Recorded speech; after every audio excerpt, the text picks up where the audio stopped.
Hello friends, আপনারা থাম্বনেলটা দেখি এখানে ক্লিক করছেন কারণ আপনাদের আজকে ভিডিওটা অত্যন্ত ফ্যান্টাস্টিক ভিডিও হতে যাচ্ছে।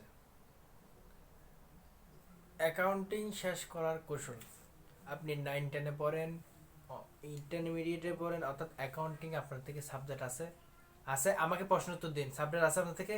অ্যাকাউন্টিং সাবজেক্টটা আছে আছে আপনি এখন বর্তমানে স্টুডেন্ট, আপনার থেকে অ্যাকাউন্টিং সাবজেক্টটা আছে আছে এখন এই অ্যাকাউন্টিংটা আমাদের শেষ করার কৌশলটা কিভাবে কিভাবে আমরা অ্যাকাউন্টিংটা শেষ করব?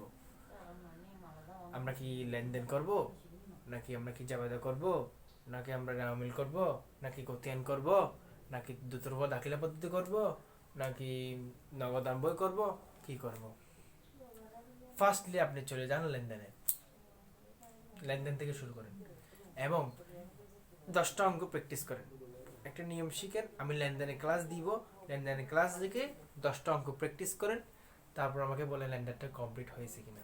আর শিখতে হবে না, জাস্ট 10টা অঙ্ক দরকার হলে আমি আপনাদেরকে বাছাই করে দিব যে 10টা অঙ্ক, তাও আপনারা প্র্যাকটিস করুন। প্র্যাকটিস এমন একটা জিনিস যা আপনাকে অনেক কঠিন পড়া মনে রাখতে সাহায্য করে, বুঝছেন? অনেক কঠিন পড়া মনে রাখতে সাহায্য করে। এই অ্যাকাউন্টিং আমরা কিভাবে শেষ করব? অ্যাকাউন্টিং শেষ করার উপায়টা কি?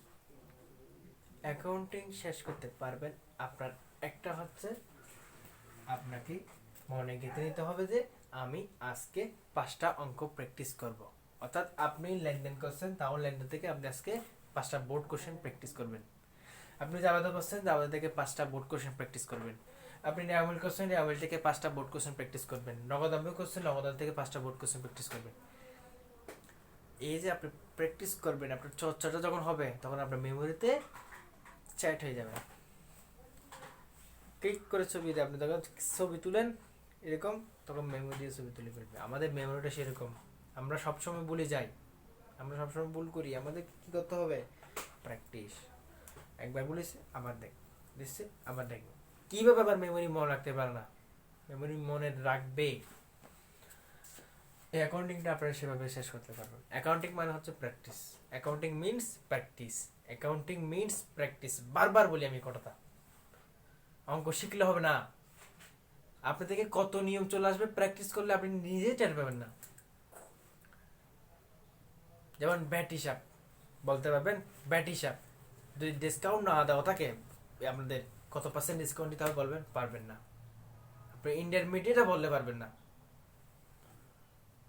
এমন এমন অনেক ডে আছে যেগুলো আপনি প্র্যাকটিস করলে আপনার হাতের মই চলে আসবে।